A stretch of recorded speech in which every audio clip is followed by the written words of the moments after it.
If they close down over 500 points, I think that just negates what happened yesterday. If they only close down about 250, it means the game's still open. You have to check.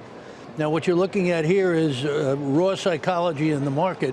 When they got to minus 600 or so in the Dow, everybody stepped back and said, uh-oh, let's see, that's a lower low.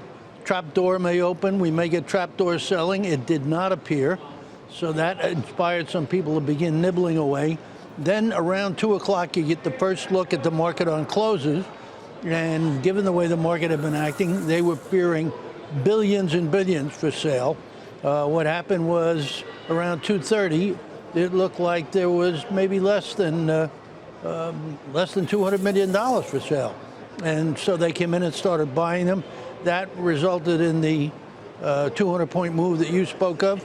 Now we're back in the testing area. You're minus 400. You start to weaken again.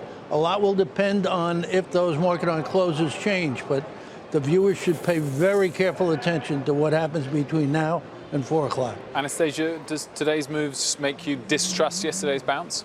I mean, I think we never trusted it to begin with. You know, there's really a big issue that's happening in the markets right now, which is that of liquidity.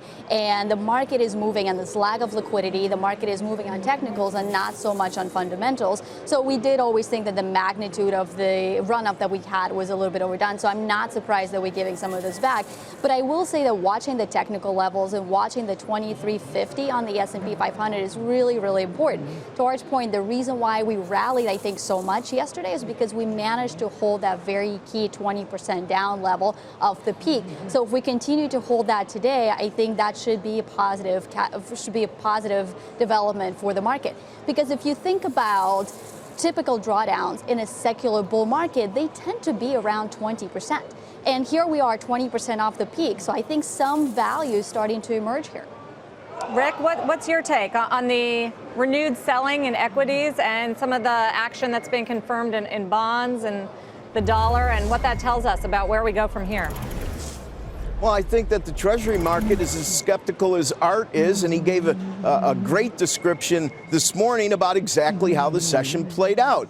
There was give back in stocks, there's give back in treasuries. You know, yesterday the 10-year note made it almost all the way back to that 280.81 level, midpoint of the closing yields of 2018. Technicians love when you test midpoints, but when you fail midpoints, you come back down.